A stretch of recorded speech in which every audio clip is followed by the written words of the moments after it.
jerensika amin'ny Genesis zay jery Baiboly sika testamenta taloha. Genesis toko voalohany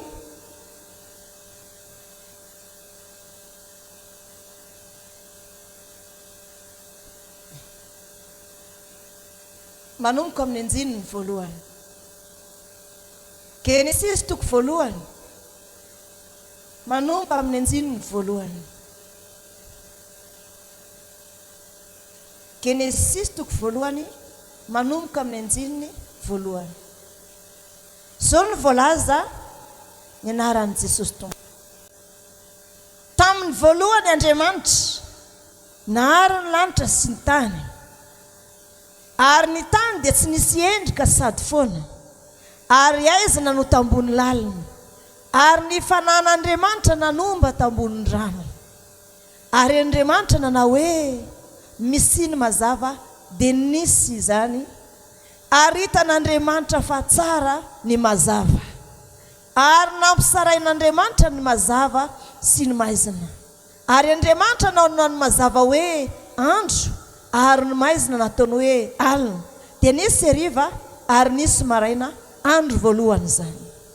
Ary Andriamanitra nanao hoe misy habakabaka eo anelanelan'ny rano, aoka hampisaraka ny rano amin'ny rano izy. Ary Andriamanitra nanao ny habakabaka ka nampisaraka ny rano ambony habakabaka tamin'ny rano, nampisaraka ny rano ambany ny habakabaka tamin'ny rano ambony ny habakabaka. Dia nisy zany. Ary Andriamanitra nanao ny habakabaka hoe lanitra, dia nisy hariva nisy maraina andro faharoa izany. Ary Andriamanitra nanao hoe aoka hiangona ny rano eny amin'ny lanitra eo amin'ny fitoerana iray, ary aoka iseho ny maina, dia nisy zany. Ary Andriamanitra nanao ny maina hoe tany, ary ny rano tafangona nataony ranomasina. Ary hitan'Andriamanitra fa tsara izany. Ary Andriamanitra nanao hoe aoka ny tany ary ny riahitra sy anana mamo, ary azo fihinam-bo izay mamo samy araka ny karazany avy, ka nanam-bo ao aminy eny ambony tany. Dia nisy zany. Ary ny tany na ny riahitra sy anana mamo samy araka ny karazany avy, ary azo mamo izay manam-bo ao aminy samy araka ny karazany avy. Ary hitan'Andriamanitra fa tsara izany. Dia nisy hariva ary nisy maraina andro fahatelo izany. Amen. Averisika ny anjin'ny voalohany sy ny anjin'ny fahatelo. Tamin'ny voalohany Andriamanitra nahary ny lanitra sy ny tany. Hatreo aloha jerena. Tamin'ny voalohany Andriamanitra ozy izy naninona? Nahary ny lanitra sy ny tany. Ataovy anaty saina tsara aloha dia tadidio hoe inona no harian'Andriamanitra tamin'izany? Lanitra sy ny tany. Ary ny tany dia tsy nisy endrika sady foana, ary aizina tambony lalina, ary ny fanahin'Andriamanitra nanomba teo ambony rano. Amen. Za amin'izay nijerenao. Tahaka an'izao ny zavatra misy. Tamin'ny voalohany Andriamanitra nahary ny lanitra sy ny tany, ary ny tany tsy nisy endrika sady foana. Fa inona ny ainga teo alohan'Andriamanitra? Ny fanan'Andriamanitra nanomba teo ambony rano ny alohan'Andriamanitra. Enoy tsara zay lazaiko satria misy olona manomboka androany ieloha lalana azo foana ny fanahy masina ny fanan'Andriamanitra amin'izay rehetra lehany. Teno tsara zay lazaiko. Tsy nisy endrika ny tany sady foana. Ny aloha lalan'Andriamanitra ny fanahy masina. Zay ny sinaon'Andriamanitra. Dia mipetraka izy teo ambony rano, ny andro ny vavan'Andriamanitra ny teny. Ny andro ny vavan'Andriamanitra ny teny. Ary ny tenin'Andriamanitra ny laza misy ny mazava. Dia nisy asy nisy tahaka ny hitanao amin'ny antoandro zao. Mazava zao sa maizina? Mazava. Misy ny mazava, dia iza ny namorona azy? Ny fanahy masina izay efa ny aloha lalana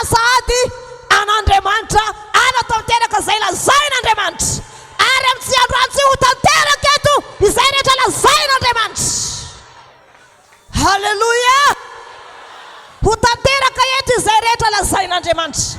Ninina lazain'Andriamanitra aminao androany, na madio ianao na maloto ianao, tanteraka aminao zany, satria efa eto sady mandefa ny hery ny fanahy masina. Halleluja, halleluja. Fanan'Andriamanitra nanomba teo ambony rano, elo lalan'Andriamanitra. Hanin'Andriamanitra hanao zavatra, Andriamanitra. Dia misy zavatra anankiray tsy maintsy entiny raha hiasa tany ianao, mila angadina fitaovana. Zany anefa mbola ianao ihany no miasa tany. Fa ity fantatra ny fanahy masina fa ny raha ao an-danitra ane amorona e. Izy teny fotsiny, Andriamanitra ray teny fotsiny, fa efa misy mpamorona ao, efa noforon'Andriamanitra hoe ianao mpanatanteraka zay rehetra tiako. Halleluja, halleluja, halleluja. Efa eto ny fanahy masina amin'izao fotoana izao. Halleluja.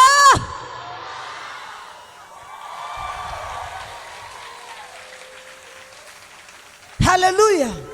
Zany mahatsara ny fifandraisana fanahy masina. Namoron'Andriamanitra hoe rehefa iteny fantan'ny fanahy masina hoe rehefa miainga Andriamanitra miala amin'ny tranony dia mialo lalana azy. So dia misy zavatra tsy noforonina indray, ary ny fanahy masina rehefa mamorona amin'ny endriny tsara tarehy, tena mahafa-po an'Andriamanitra mihitsy. Ary izay rehetra noforoniny tsy mba misy nanenena na dia iray azy. Halleluja, halleluja.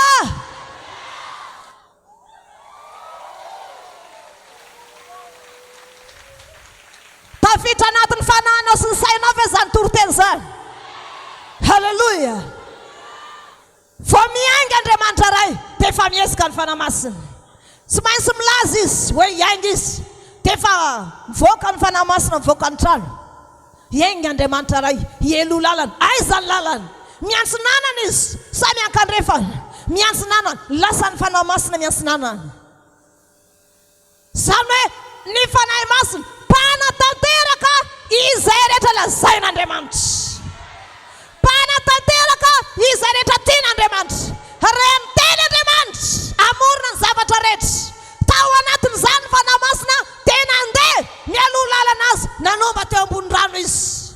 Miandry an'Andriamanitra miteny izy hoe inona ny lazainao, fa zany manana hery be dia be afaka mamorona izay tianao e. Halleluja. Manana hery be dia be afaka mamorona izay tianao.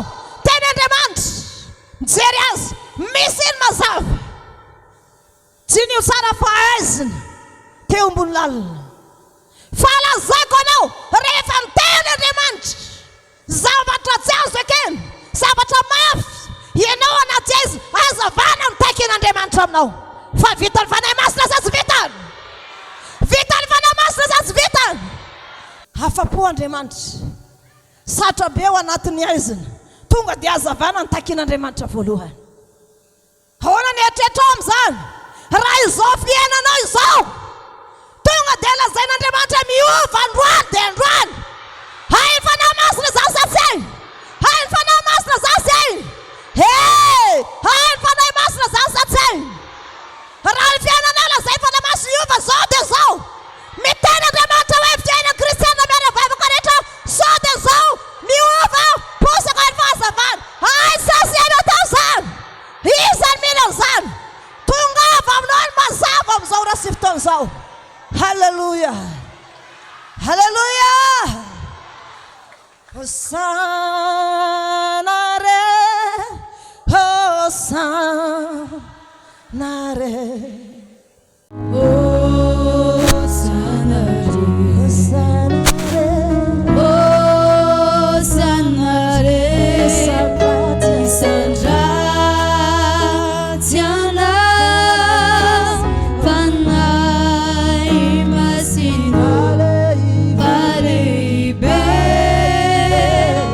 Bye.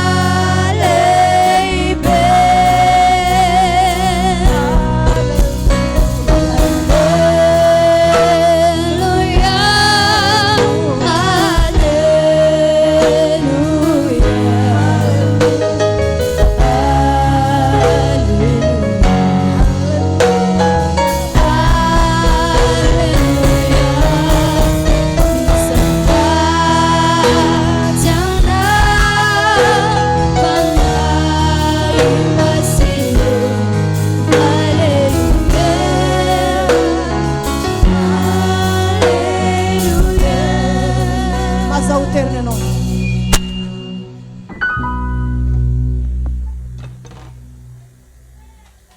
Halleluja. Halleluja. Iza tena miaiky ny fiasan'ny fanamasina. Zavatra mampiaiky amin'ny fanamasina dia tahaka izao. Ao anatin'ny aiziny sapahan'Andriamanitra azy. Ao anatin'ny aiziny sapahan'Andriamanitra azy. Pesaka tahaka an'izao ary mihoatra lavitra noho izao. Ny anjely mijery ny fahaizan'ny fanamasina hoe atraizary ny fahaizan'ny fanamasina. Satria zavatra noharian'Andriamanitra farany avo indrindra izy. Halleluja. Ary namoronana n'izao tontolo izao sy ny lanitra sy ny olombelona rehetra ny fisampana ny herin'ny fanamasina. Fisapana ny herin'ny fanahy masina. Nataon'Andriamanitra ny aiziny. Dia hoy Andriamanitra ao anatin'ny aiziny nanomba teo ambony rano. Miandry izy. Inona lazain'Andriamanitra? Toditodika tsara izy miandry. Dia miatrika an'Andriamanitra izy. Vao miteny Andriamanitra misy ny mazava mihodina ndray mandeha tahaka izao ny fanahy masina. Dia inona mipoitra eo? Mazava. Mazava, mazava, miamitatra ny mazava. Tonga tsy amintsika ny mazava. Halleluja. Halleluja. Mino fiasan'ny fanamasina ve ianao? Mino fiasan'ny fanamasina ve ianao? Inga ane mba hiteny Andriamanitra androany hoe ny fiainanao io vandroany dia androany. Fa hoy Andriamanitra ovay io fiainan'ny olona io. Ovay io fiainan'ny olona io. Dia ho tanteraka izany androany. Dia iova tokoa ny fiainanao. Dia iova ny fiainanao. Dia ny fiainanao rehetra miova daholo. Dia hoy ianao avy aiza ny aviany izao amiko?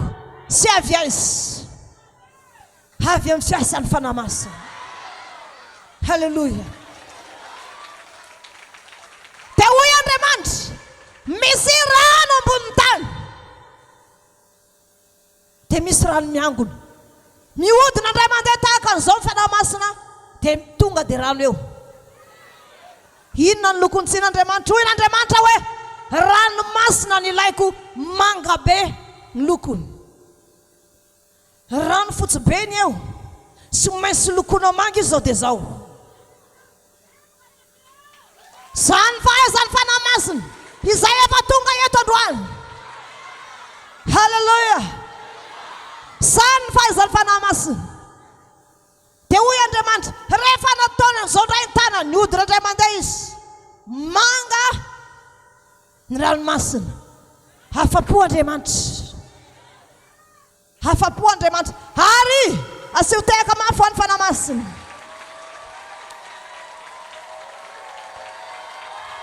Halleluja. Ny fisainan'ny fanahy masina dia hafa mihitsy. Hoy Andriamanitra aseho zava-manaina anaty ranomasina. Ahoana tonga dia asapahanao zao dia zao zavatra sy niainanao tany an-danitra. Any an-danitra sy misy ranomasina. Ahoana tonga dia atongavany hoe tokony hisy trondro zany. Tokony hisy zany trondro mavo ohatr'izao. Ohatran'izao daholo ny bikany ary misy kirany. Ahoana ny asapahanao an'izany zavatra mbola tsy hitany masonao nefa ampanaovina anao zao dia zao. Zany lazaiko rehefa mino an'Andriamanitra ampakaro ny finoana. Fa ny Andriamanitra izay vavanao sy misy zavatra mahagaga tsy hainy atao. Halleluja. Halleluja.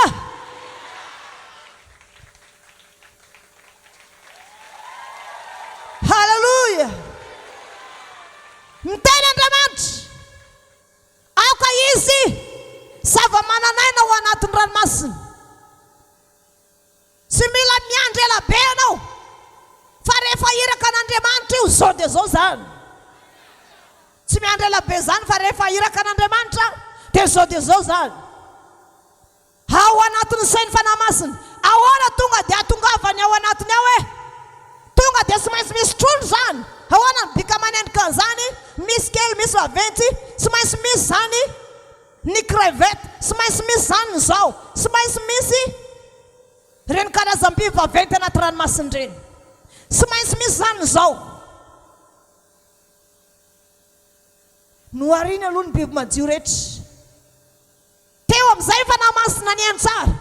Haoka ho izy zava-mananaina anatin'ny ranomasina isan-karazany avy. Ahoana natanterana an'izany ry havana? Zao dia zao tsy maintsy miandry eo. Ny zavatra rehetra izay takinao ao amin'ny sainy fanamasina daholo. Mbola tsy miteny ianao, efa fantany sady izay ilainao androany. Haleluia. Ianao maniry ampiasain'Andriamanitra io, ho hitanao ny fampiasan'Andriamanitra anao manomboka androany. Fa mila mino ianao vao tonga aminao zany. Amen. Ilain'Andriamanitra izany zao dia zao. Tonga dia tao anaty sainy, izy sy nianatra.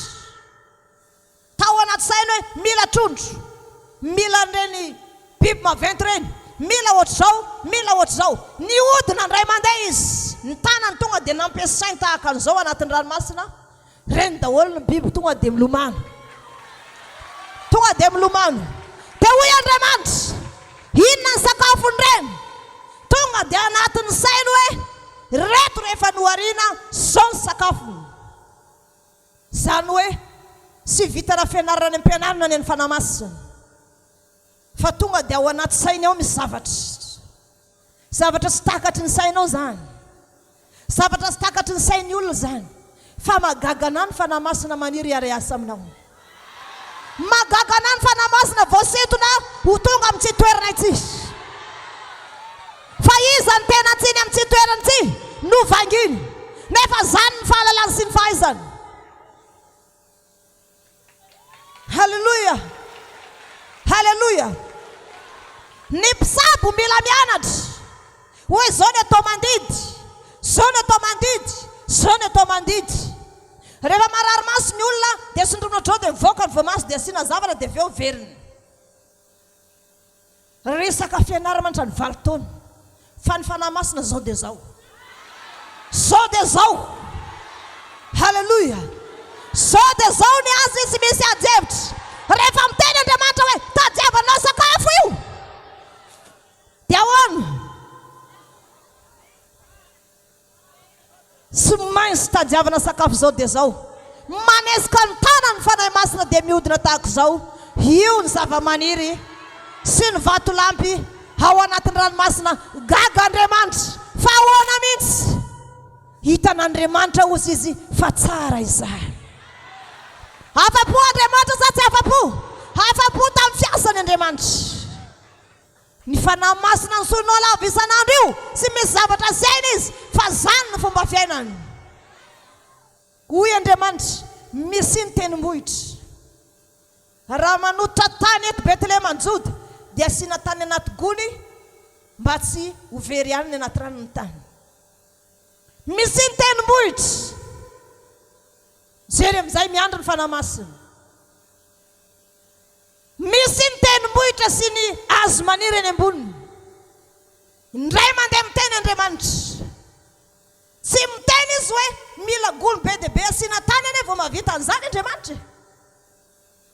Fa tonga dia ao anatin'ny sainy hoe tokony hisy vato zany amin'ny tendrombohitra, tokony hisy vatolampy zany. Raha mandeha amin'ny lalana mora mangina mahita tendrombohitra be dia be, tokony hisy vatolampy.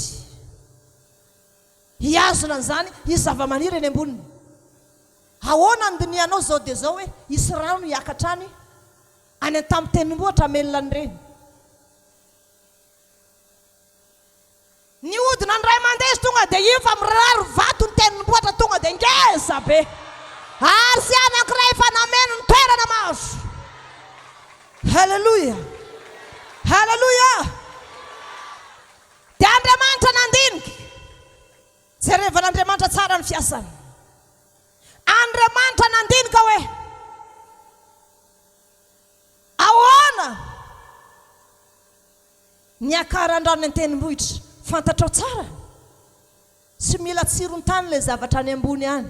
ny kininina maniry any. Fadinio fa isaky minenjika ny masoandro alohan'izay midina aloha ny zaviny, midina ny abakabaka.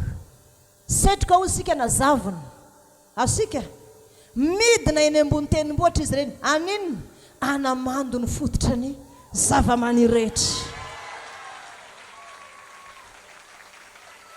Zay le hoe andony lanitra sy ny sirony tany. Halleluja. Andriamanitra indray mbola mitesta anazy indray. Zao azy sy rano ihany ilaiko, fa misy ihany koa tany maina. Indray mandeha miteny Andriamanitra hoe misy rano sy ny tany maina. Ahoana ary tany fasika vena atao eo, sa tany menana atao eo? Andriamanitra mila karazany, fa tsy voatery tany mena foana, fa mila karazany Andriamanitra. Tonga dia fantatra ny fanahy masina hoe mitokana zany ny rano, atokana ny tany maina. Ahoana indray ny fahaizako an'izany?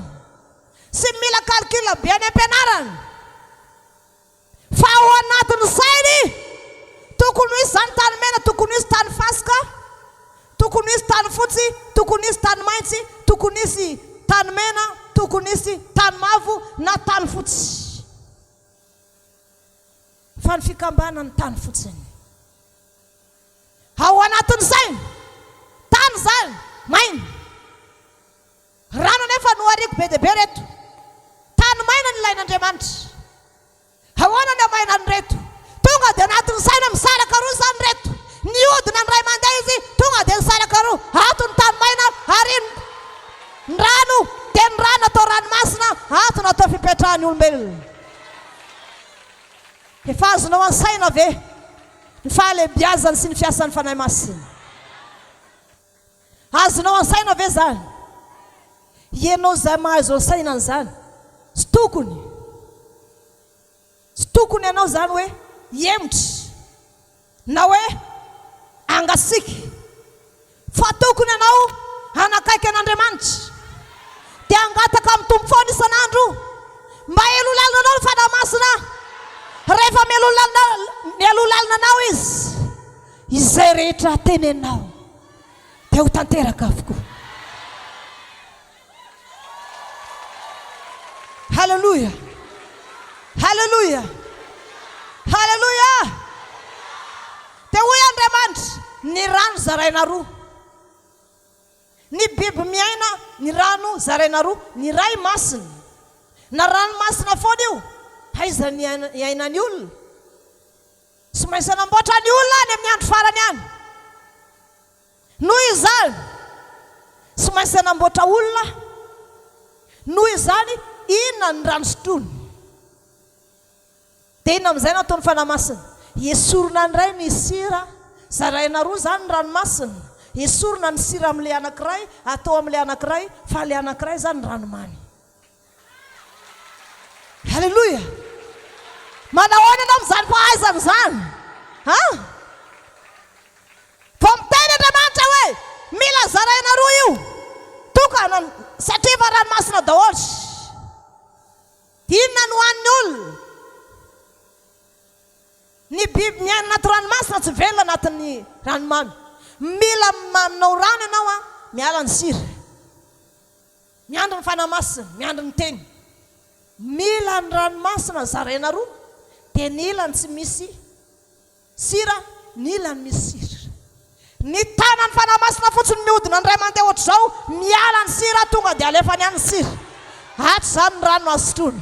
Hitan'Andriamanitra fa tsara izany. Halleluja, halleluja. Dia hoy Andriamanitra, raha vakira sara ny teny. Andriamanitra anao hoe misy ny mazava. Hitan'Andriamanitra fa tsara ny mazava, ary mampisara an'Andriamanitra ny mazava sy ny aiziny. Andriamanitra nanao ny mazava hoe andro, ary maizina ataony hoe alina. Dia nisy hariva, nisy maraina, andro voalohany. Dia hoy Andriamanitra, ary Andriamanitra nanao hoe misy abakabaka eo anelanelan'ny rano, ary aoka ampisaraka ny rano amin'ny rano izy, ary Andriamanitra nanao ny habakabaka ka nampisaraka ny rano ambany ny habakabaka tamin'ny rano ambony ny habakabaka. Amen. Miandry indray ny fanahy masina. Ka sy maintsy mondrika ohatr'izao na tren'Andriamanitra ray. Nefa hiasa. Hoy Andriamanitra, misy habakabaka ampisaraka ny rano ambony ny habakabaka sy ambany. Misy habakabaka. Tsy miandry ela zany fa zao dia zao, misy zao dia zao ny habakabaka. Halleluja. Sy miandry ela miaraka amin'ny Andriamanitra fa zao dia zao. Sy mila an'izany manao ny habakabaka miako dia ohatran'izao. Fa indray mandeha manao an'izao ny tanany, tonga dia feno ny lanitra amin'ny habakabaka. Ary misy rano ambony habakabaka, misy rano aty ambany habakabaka. Gaga Andriamanitra. Ary Andriamanitra miteny, hitan'Andriamanitra fa tsara izany. Halleluja. Ny olona rehetra tonga eto zany tokony mino fa ny fiasan'ny fanahy masina ne ka sangisangy. Fa zay olona tapa-kevitra tena hiara-iasa aminy te hiova fiainany dia misotra mazava aminy androany hoe za te hiova fiainany. Halleluja. Halleluja. Dia milaza Andriamanitra,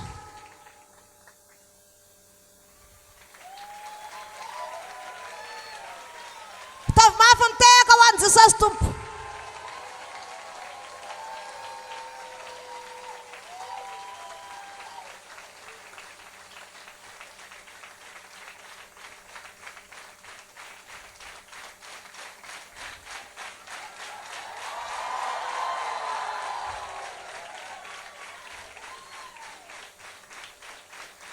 Manaraka indray amin'ny anjininy faraka ambin'ny folo.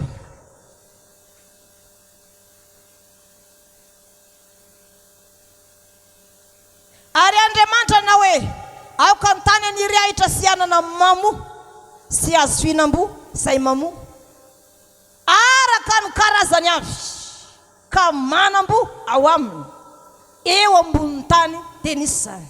Amen. Averiko. Ary Andriamanitra na hoe aoka ny tany aniry ahitra voalohany aloha ahitra sy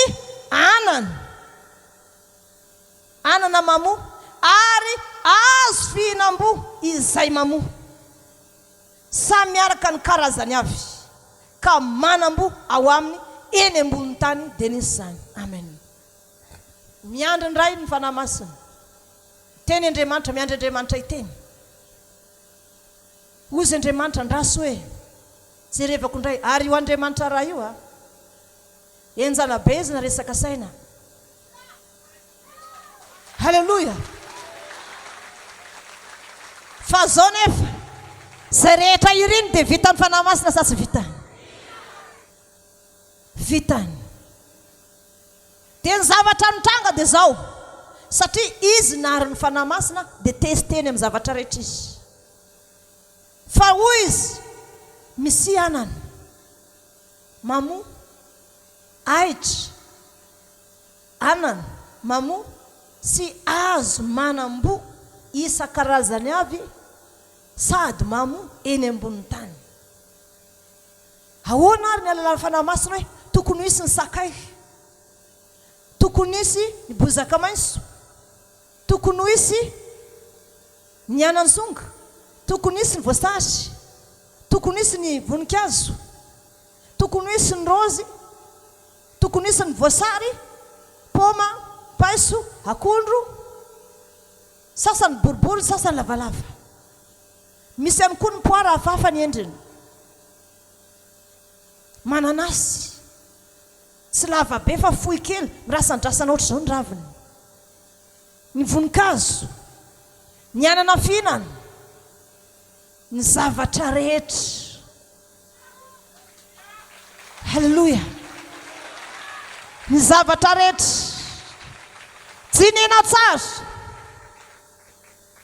fa ny zavatra nohariany fanahy masina indray mandeha vao mihodina indray mandeha ny tanany amin'izany karazana hazo fihinam-bo sy ny ahitra maitso sy ny anany dia fitapitrisany isany voaforona indray mandeha 2 minitra.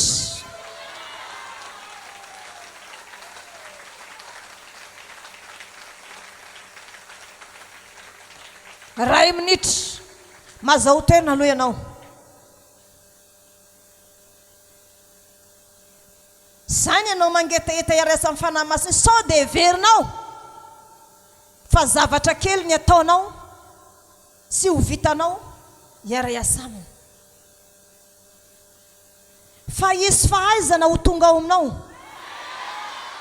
isy fahaiza-manao ho tonga aminao, ary isy fandrosoana hanosikanao dia ho gaga ianao fa sy misy zavatra tsy hainao atao.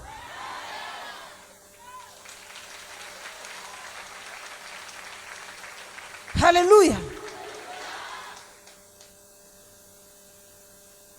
Indray mandeha nihodina fotsiny izy ny tanany nataony tahaka an'izao dia niverina teo amin'ny fanatrehan'Andriamanitra. Io ary fa nisy daholo fitapitra isan-karazany. Andriamanitra aza mbola niteny taminy misy sahedeny tonga dia anatin'ny saina misy sahedena ozy izy Andriamanitra, toerana feno fiadanana sy karazana zao rehetrarehetra zao, karazana zavatra rehetra.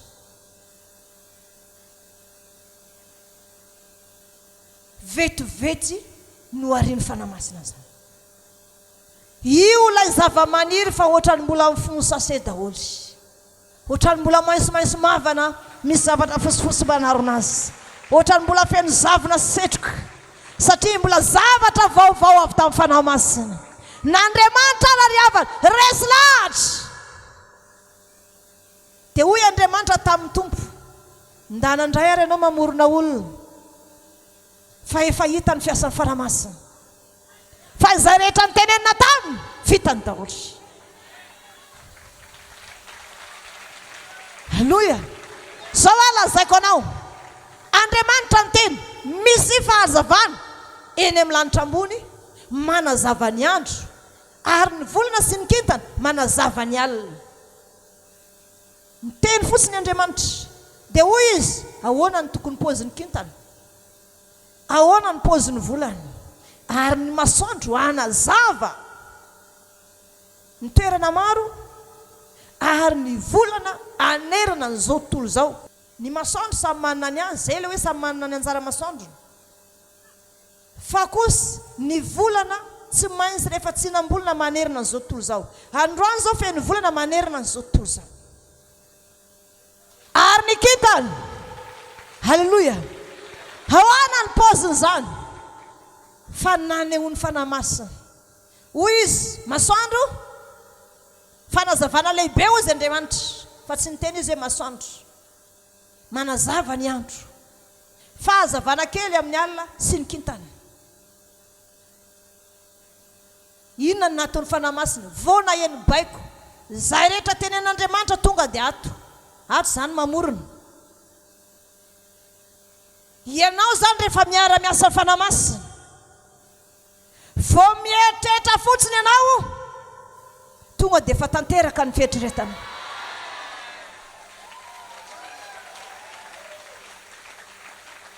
Hoy ianao hoe mieritreritra anao hoe za hizara trakta androany, aiza ny toerana andehanana? Any Ambatomaro. Ao anatin'izay fanahy masina efa melo lalana. Dia hoe fanahy masina hoe sy maintsy reto daholo zao ny zarany trakta eo a. Olona efa voasiva anazy daholo izaranao trakta.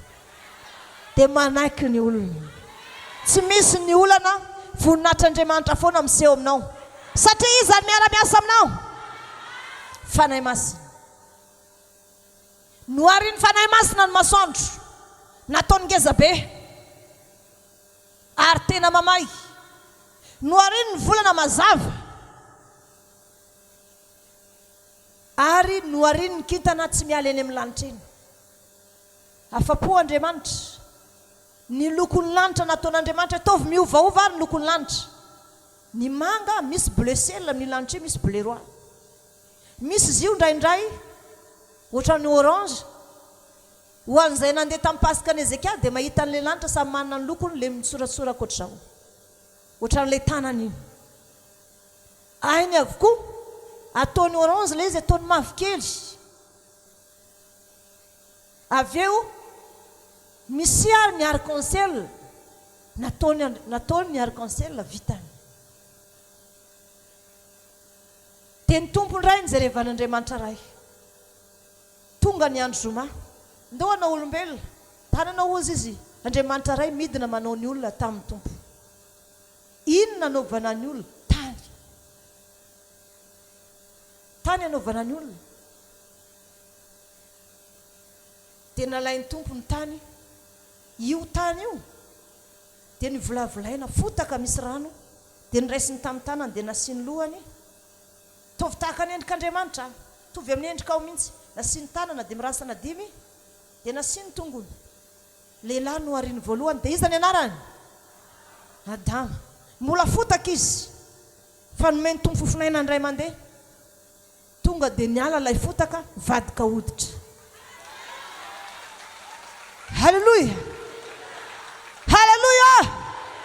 Hianao ve sy resy lahatra amin'izany hoe tany fotsiny nataony endrika olona, nefa ilay olona rehefa nandeha dia lasa nisy fo, nisy saina, lasa nisy ozatra, nisy zavatra rehetrarehetra, nisy calcul be, kajikajy be nataony tompo vao navita olona ray. Iny ny olona nandehandeha, faly ry Andriamanitra ray midina sakariva. Misy indray vehivavy nampatoriany Adama dia nijijiny tompo izy. Dia nalaina ny taolatezany dia tsy henony akory. Dia nisafona kely fotsiny dia namboarina vehivavy ilay taolany miaraka amin'ny tany. Dia nomeny fofonaina indray mandeha afaka ilay fotaka teo, fa tonga dia lasa hoditra malamalama, lasa misy tanana mandray zavatra. Dia nipetraka amin'izay Eva, dia nisangana dia nandeha. Dia inona no nataony? Tonga dia nanatona ny Adama izy dia nisakambona ny Adama hoditra. Halleluja. Halleluja. Halleluja.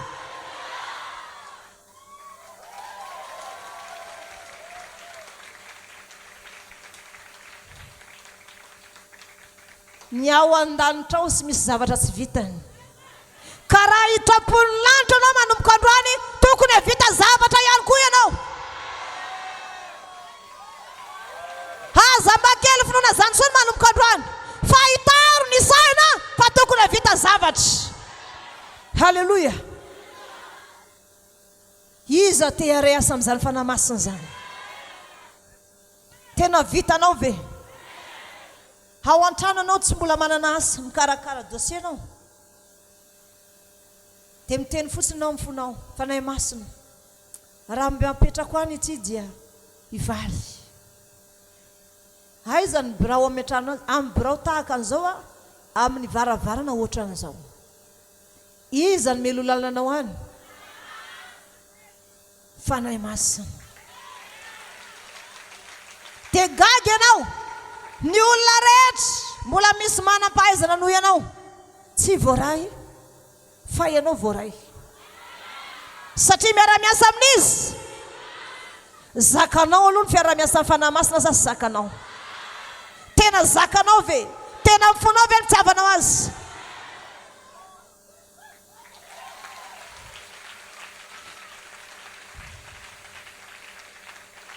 Tianio tsara, tamin'ny nanamboatra tany dia misy olona anankiray ny tany, afaka miforona izy na eo azy.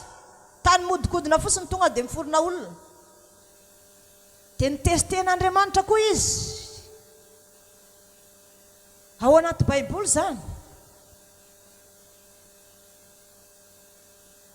Ao anaty Baiboly zany.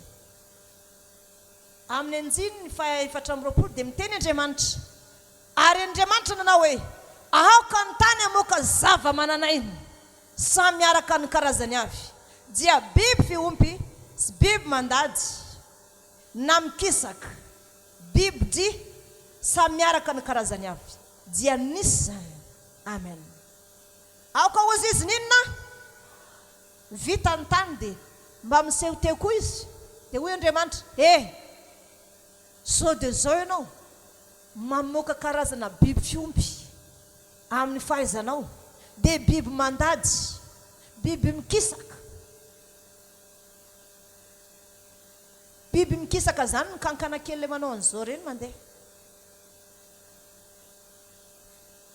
dia biby mandady dia biby fiompy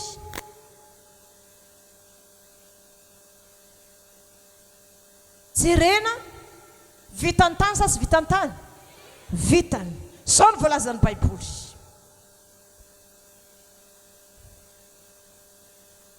ary Andriamanitra na hoe aoka ny tany amoaka zava-mananaina samy araka ny karazany avy dia biby fiompy sy biby mandady na biby mikisaka ary biby samy araka ny karazany avy dia nisy zany ary nanao ny biby dia samy araka ny karazany avy sy ny biby fiompy samy araka ny karazany avy ary ny biby rehetra izay mandady na mikisaka amin'ny tany samy araka ny karazany avy hitan'Andriamanitra fa tsara izany izy nanamboatra an'ireny omby ngeza be reny izy nanamboatra ny soavaly nanamboatra ny biby fiompy rehetra hitanao nanamboatra an'ireny karazana vorony reny na ny voromailala na ny goaiky na ireny karazana fody kely reny na ireny fody menamena ohatrany misy maitsomaitso izy daholy na renireny rehetrarehetra reny noho izany samy manana ny fahaizana rehefa miaraka amin'Andriamanitra ianao sy maintsy misy zavatra anankiray ampalaza anao foana halleluja sy maintsy misy zavatra anankiray ampalaza anao foana zay ary ny fiasan'ny fanahy masina amin'ny ankapobeny tamina moronany tsy zao tontolo zao tsy raha niara niasa tamin'ny apôstôly indray ary izy ahoana indray ny fiasany asan'ny apôstôly jere baibolinao anjiny ny voalohany toko faharoa lasany fanahy masina tamin'ny andro pentekosta sy ny tokoteny nataon'ny Petera tamin'izany ary no ny tonga ny andro pentekosta dia teo amin'ny fitoerana ray izy rehetra ary nisy feo tonga tampoka avy tany an-danitra toy ny rivotra mahery ny fofofofo ka nanenika ilay trano niangonana ary nisy lela maro mitarena afo niseho taminy izay ny zarazara ary nipetraka tamin'izy rehetra isan'olona izany ary samy fenony fanahy masina izy rehetra ka dia niteny tamin'ny fiteny maro samihafa araka ny namitenen'ny fanahy masina azy ary nisy jiosy mpivavaka tsara ny toetra tany Jerosalema avy tany amin'ny firenena samihafa rehetra ambany lanitra anono indray zany feo zany dia niangona ny olona maro ka verevitra ary samy nandrehan'izy ireo ny teny tamin'ny fiteniny avy izy rehetra amen averiko ny anjiny voalohany ary no tonga ny andro pentekosta teo amin'ny fitoerana ray izy rehetra ary nisy feo tonga tampoka avy tany an-danitra toy ny rivotra mahery ny fofofofo ka nanenika ilay trano niangonana averiko ihany no tonga ny andro pentekosta teo amin'ny fitoerana ray izy rehetra ary nisy feo tonga tampoka avy tany an-danitra feo tonga tampoka avy tany an-danitra toy ny rivotra mahery ny fofofofo ka nanenika ilay trano niangonana ary nisy lela maro mitarena afo miseho taminy izay ny zarazara ary mipetraka tamin'izy rehetra isan'olona izany ary samy feny fanahy masina izy rehetra ka dia ny teny tamin'ny teny samihafa araka namiten'ny fanahy masina azy amen halleluja sao ny tompo tovy mafy ary ny tehako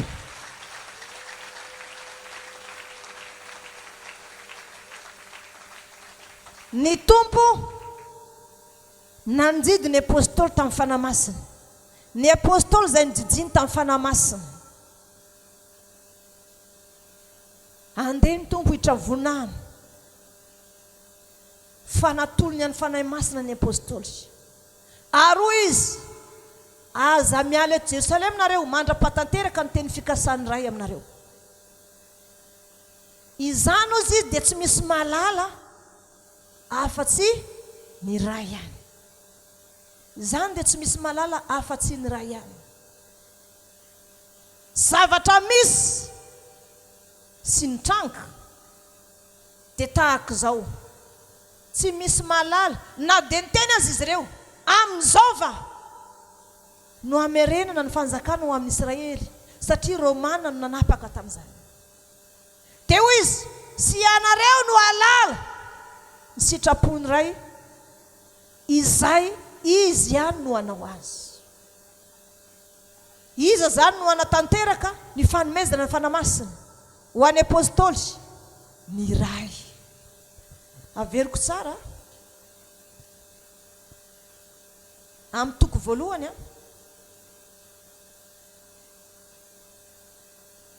dia manomboka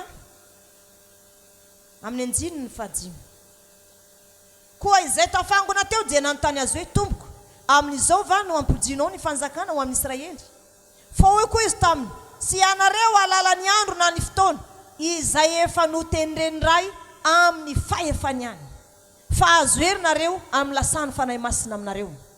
Ary vavolombeloko Jerusalema, Jody, Samaria trany amin'ny farantany. Ny ray ihany malala amin'ny fahefany. Fa raha afaka andro vitsivitsy ozy izy dia ho avy ny fanahy masina. Dia ampojina amin'ny Israely zany ny taniny, ny ray ihany malala zany amin'ny fahefany izy irery ihany.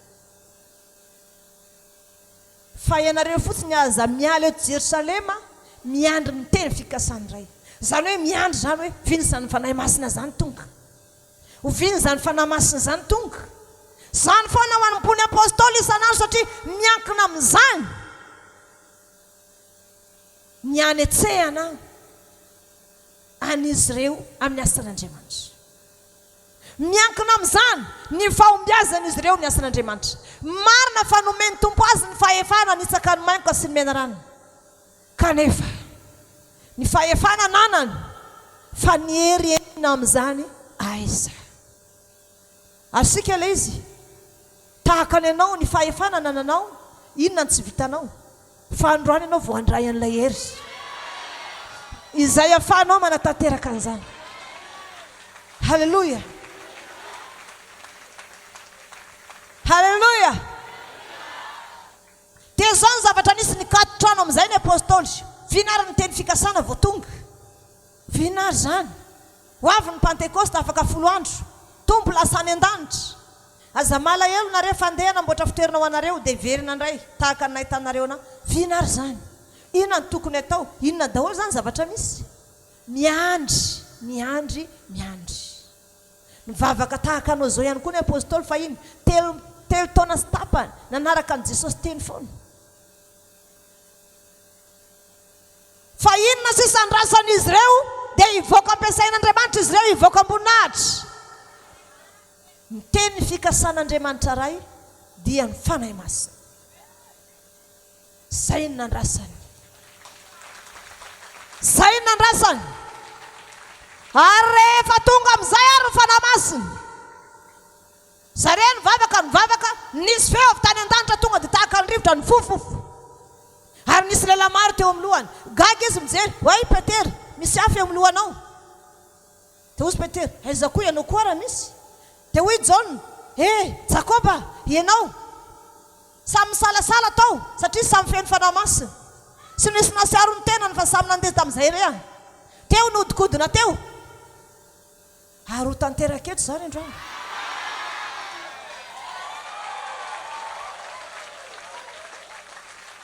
Halleluja.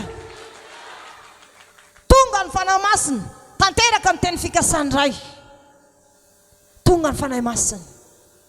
Teo amin'izay nisokafa ny fanahy masina ny vavan'izy ireo. Izy rehetra tonga dia niaraka ny toroteny daholo tamin'ny fiteny maro samihafa. I Petera lahy sy nianatra iny tonga dia miteny amin'ny teny sinoa. Jakoba tonga dia miteny anglisy, anankiray miteny amin'ny teny frantsay. Ilay fiteny tsy nianarana mihitsy tonga dia hay avy hatrany. tsy miteniteny sy fantana ohatrany ataon'olona bobobosy bababa reny avy amin'ny devoly fa ny teny sy fantatra eto teny pirenenkafa izay tsy ny anarana fa hay oazy. Halleluja. Dia zao ny zavatra nisy tao anatin'izay. Taitra amin'izay ny fanandry zareo. Nivoaka izy tao an-trano satria mafana. Rehefa nivoaka tao an-trano izy, io amin'izay izy fa nitory-teny vory ny olona. Izy namory olona teo, ny fanamasina tonga dia efa niasa. Ny ray mandeha ny hodina tahaka izao izy 3 arivo natao batisa riava. Halleluja! Halleluja! Izy ny mangetaheta iara-iasa amin'ny fanamasina. Halleluja! Maza ho toerana ihany azy. Enzana be io. Rehefa miara-miasa amin'ny fanamasina, sy ianao mihitsy ny miasa. Fa izy mikomande anao, izy mampiasa anao. Amen. Tom daholo amin'izay ny olona tonga teo. Ny apôstôly nivoaka trano. Ahoana moa ahafahanao hivoaka trano ianao mbola amin'ny fanamasina iny, zany hoe fanina. Mahatonga an'iny zany mahery loatra ny fiasan'ny fanamasina dia fanina le olona. Fa ny sainy ao ihany fa tsy mabaiko ny tenany. Nefa izy ezy.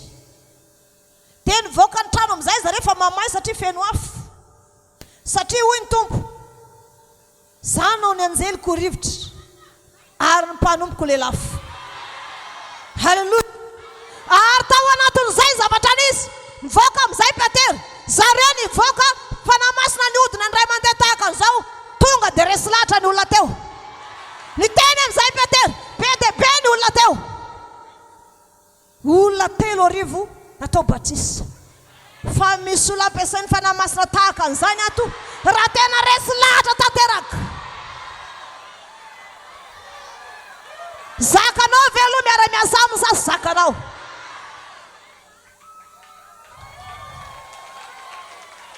Halleluja. Halleluja. Halleluja. Maza ho toerana ihany ianao.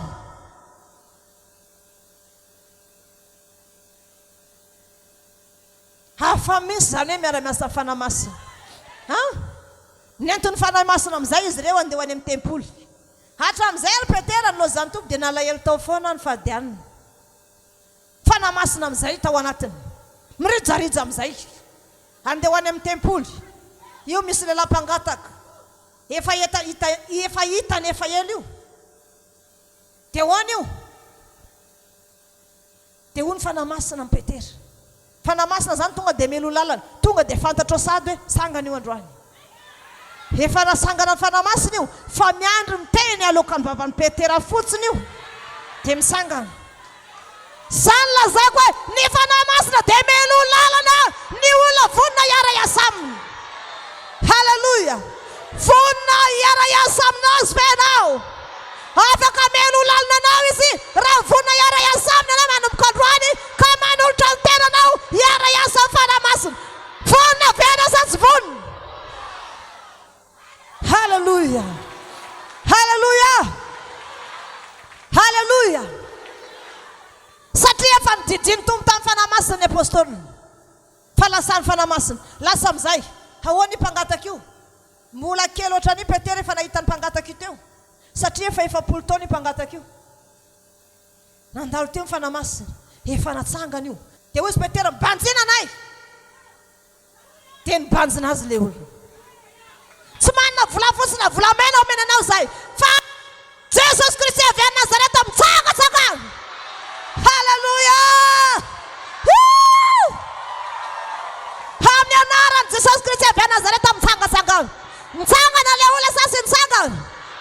Mitsangana le olona. Fantan'ny Petera fa teo ny fanamasina. Zay rehetra tao avy ny mpianatra. Petera, matabita. Mandeha nany mba nanangana azy ianao. Fantany fa efa misy fiasan'Andriamanitra koa anatin'izay. Petera sy mba tsy manam-bola zany. Fa ny fahagagana ny ainany natonga ny olona rehetra nanosika ny filazantsara. Ary misy ara ny vatra ny tany. sy ny fananany hitorina filazanysana atao teo an-tongotra ny apôstôly. Halleloia. Ary lehibe noho ny apôstôly ny tonga eto amin'ny tsy androantsika. Halleloia. Sao lazaiko anao, sy herinao tany zany fa izy misy efa miara-miasa amin'ny fanahy masina. Ry Tabita mitsangana mananganao Jesosy, tonga dia nifoa ho azy Tabita, nefa fa maty zao. Vao nahero ny teny lazainy Petera fotsiny Kornelio, tonga dia resy lahatra tao batisa, resy lahatra tao batisa. Vao nahita ny Petera to dia nikoka. Ny fanahy masina eto androany. Mandeha eny ambony sikeny izy, andeha hizara zavatra fa miandry antsika fotsiny iseho anatrehany. Izavy isika vona iara-asa aminy.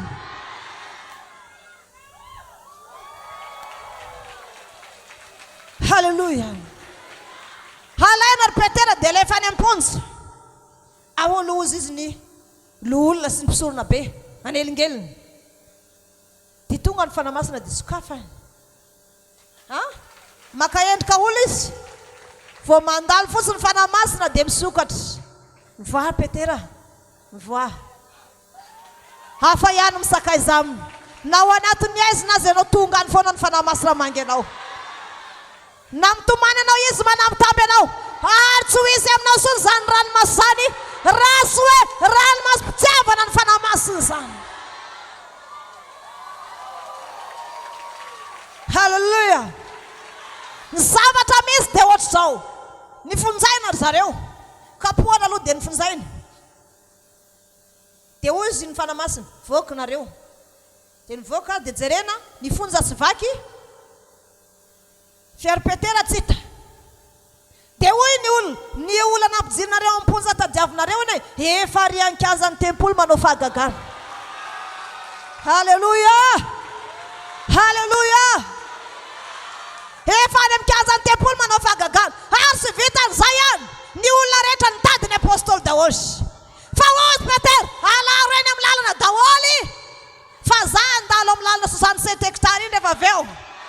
Atao milahatra amin'ny daholy mararetra.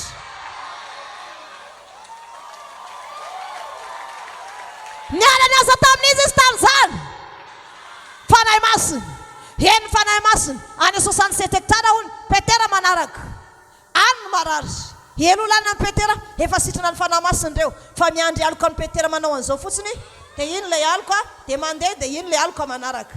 Mankany Petera dia aviato ny aloka dia sitrana samy batany fandrinany daholy. Dia mandalo aviato dia vita dia lasa Petera mody. Zakanao ve iara-asa fanahy masina? Zakanao ve mpamorona zavatra magaga ny fanahy masina? Fa na ny zavatra tsy hainy olombelona atao mihitsy, eo ny misy eny ho ny fanahy masina ny voninahiny. Sy misy zavatra nampahoro ny apôstôly teto ambonin'ny tany. Izy avy ny milaza fa mazaka iara-asa aminy. Sy eto fotsiny ianao mirehitra, fa manala ny zavatra sy araka sitrapon'Andriamanitra rehetra ny an-tokantrano any. Dia manomboka androany ny fiara-miasa fanahy masina ary ho mandrakizay zany. Resy lahatra ve nareo iara-asa fanahy masina? Resy lahatra ve? Resy lahatra ve?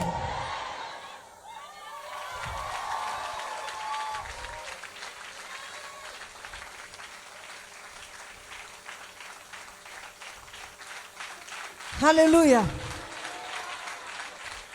Faly ny tompo tany an-danitra nahita ny apôstôly nampiasain'Andriamanitra. Olona marary eny ambadika any.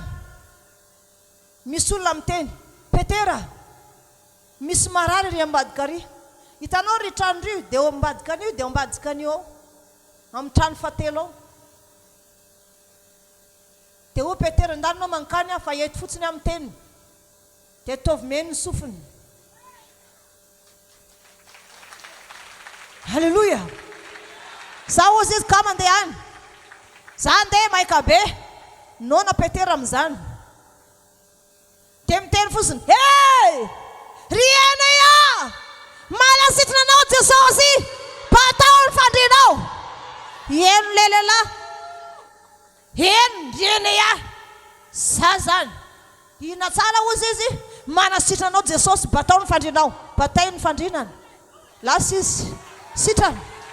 Tsy mila mifankahita maso fa délivrance.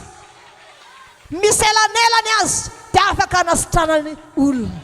Satria iza niara-niasa taminy. Iza hoe fanahy masina.